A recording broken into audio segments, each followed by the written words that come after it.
தனியார் பள்ளிகள் இயக்குனர் பழனிசாமி தமிழகத்தில் உள்ள தனியார் பள்ளிகளுக்கு சுற்றறிக்கை ஒன்று அனுப்பியுள்ளார். அதில் கூறப்பட்டுள்ளதாவது, தாளாளர்கள், ஆசிரியர்கள் மற்றும் ஆசிரியர் அல்லாத பணியாளர்களுக்கு போக்சோ, SSSC அமைப்பு மற்றும் பள்ளிகளில் கல்விசார் கல்வியினை நிகழ்வுக்கான வழிகாட்டு நெறிமுறைகள் வழங்கப்பட்டுள்ளது.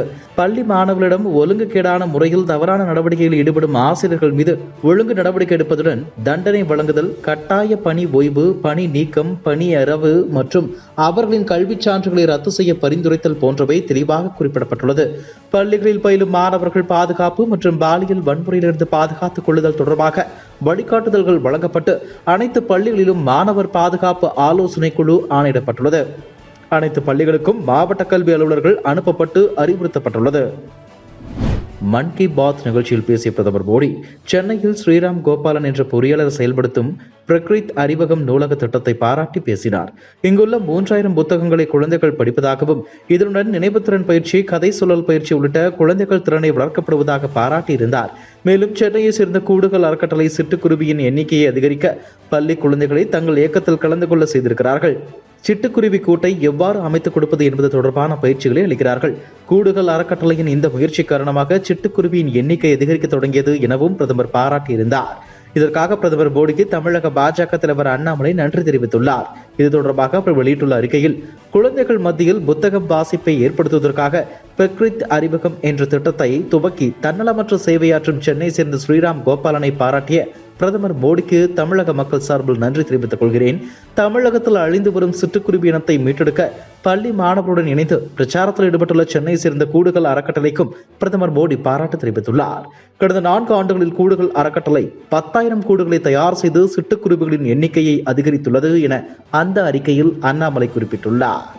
பாமக நிறுவனர் ராமதாஸை வசைப்பாடுவது ஸ்டாலின் வகிக்கும் முதலமைச்சர் பதவிக்கு அழகுதானா என்று நாம் தமிழர் ஒருங்கிணைப்பாளர் சீமான் கேள்வி எழுப்பியுள்ளார்.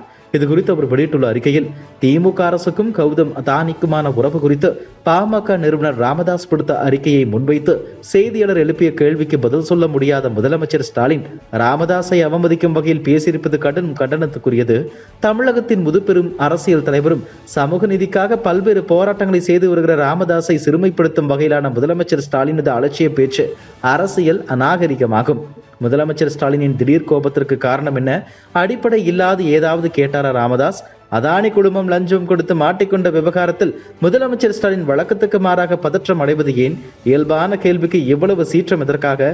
அதானியை சந்தித்தீர்களா எனும் கேள்விக்கு ஆம் இல்லை எனும் பதிலை கூறாது அவருக்கு வேறு வேலை இல்லை என கூறி வசைப்பாடுவது அவர் வகிக்கும் பதவிக்கு அழகுதானா என்று சீமான் கேள்வி எழுப்பியுள்ளார். மின்னணு ஓட்டு இயந்திரத்திற்கு எதிராக தொடரப்பட்ட வழக்கை தள்ளுபடி செய்த சுப்ரீம் கோர்ட், வெற்றி பெற்றால் இயந்திரம் சரியாக உள்ளது, தோல்வியடைந்தால் இயந்திரம் மோசம் என கூறுவீர்களா என கேள்வி எழுப்பியது. நன்கொடையாளர் பவுல் என்பவர், இந்தியாவில் தேர்தல் மின்னணு ஓட்டு இயந்திரங்களை பயன்படுத்துவதற்கு பதில் ஓட்டுச்சீட்டு முறைக்கு மாற வேண்டும், தேர்தலின் போது பணம், மதுபானம் விநியோகம் செய்பவர்களை 5 ஆண்டுகள் தகுதி நீக்கம் செய்ய வேண்டும் என கூறி உச்சநீதிமன்றத்தில் பொதுநல வழக்கு தொடர்ந்தார். இதனை நீதிபதிகள் விக்ரம்நாத் மற்றும் BB வராலே அமர்வு விசாரணை நடத்தியது.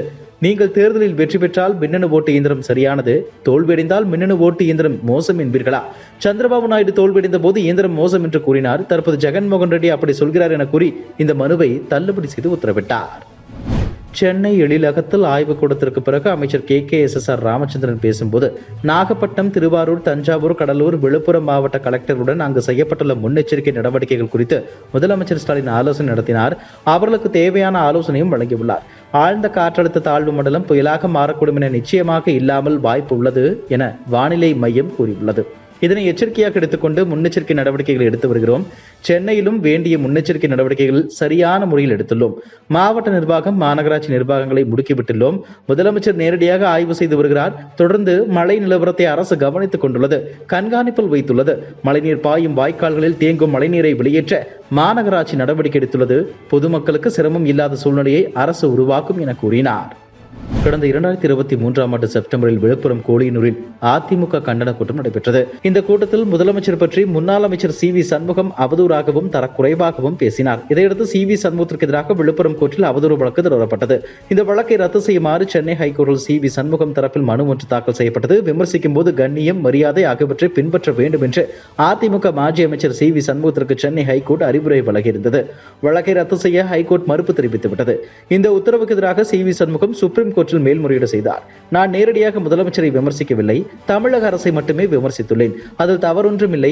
வழக்குகளில் விசாரணை எதிர்கொள்ள உத்தரவிட்ட சென்னை ஹைகோர்ட் உத்தரவுக்கு தடை விதித்து என் மீதான வழக்குகளை ரத்து செய்ய வேண்டும் என மனுவில் சி.வி. சண்முகம் குறிப்பிட்டிருந்தார். இந்த வழக்கு சுப்ரீம் கோர்ட்டில் விசாரணைக்கு வந்தது. இருதரப்பு வாதங்களையும் கேட்ட நீதிபதிகள் இந்த வழக்கை ஜனவரி மாதத்திற்கு ஒத்திவைக்கிறோம். அதுவரையில் மாவட்ட நீதிமன்ற விசாரணைக்கு முன்னதாக வழங்கப்பட்ட இடைக்கால தடை தொடரும். மேலும் இந்த விவகாரத்தில் வழக்கின் விவரங்களை சுப்ரீம் கோர்ட்டில் அறிக்கை தாக்கல் செய்ய வேண்டும். பொது வாழ்வில் உள்ளவர்கள் கொஞ்சமாவது கண்ணியத்தை கடைபிடிக்க வேண்டும். ஒரு மாநிலத்தின் முதல்வராக இருப்பவரை ஒருமையில் தரம் தாழ்த்தி பேசுவது என்பது அவதூறுதான். அதை செய்த முன்னாள் அமைச்சர் சி.வி. சண்முகம் அதற்கான வழக்கை எதிர்கொண்டுதான் ஆக வேண்டும் என நீதிபதிகள் திட்டவட்டமாக தெரிவித்தனர். இசைவாணி மீது தவறு இருந்தால் சட்டத்திற்கு உட்பட்டு நடவடிக்கை எடுக்கப்படும் என அமைச்சர் சேகர் பாபு உறுதியளித்துள்ளார். இசைவாணி மீது புகார் கொடுக்கப்பட்டுள்ளது என்பதை பத்திரிகை வாயிலாக அறிந்தேன். இதுகுறித்து நிச்சயம் சட்ட வல்லுநருடன் கலந்து ஆலோசித்து தவறு இருந்தால் உறுதியாக இந்த ஆட்சி நடவடிக்கை எடுக்கும். மதத்தால் இனத்தால் மக்களை பிளவுபடுத்துகின்ற சக்திகள் இந்த ஆட்சியில் தலை தூக்க முடியாது என முதலமைச்சர் ஸ்டாலின் உறுதியாக இருக்கிறார். ராமதாசிடம் எதற்கு மன்னிப்பு கேட்க வேண்டும்? தேவையில்லாமல் தினம்தோறும் ஒரு அறிக்கை விடுகிறார் என்று முதலமைச்சர் ஸ்டாலின் கூறினார். இதில் என்ன தவறு இருக்கிறது? தமிழில் உபயோகப்படுத்துகின்ற வார்த்தை தான் அன்பார்லிமெண்டரி வார்த்தையா? அதில் என்ன தவறு இருக்கிறது? இதற்கு ஏன் மன்னிப்பு கேட்க வேண்டும் என்று சேகர் பாபு கூறினார். இதுபோன்ற செய்திகளை மேலும் தெரிந்து கொள்ள எங்களது யூடியூப், ஃபேஸ்புக் மற்றும் ட்விட்டர் ஆப்களை சப்ஸ்கிரைப் செய்யவும்.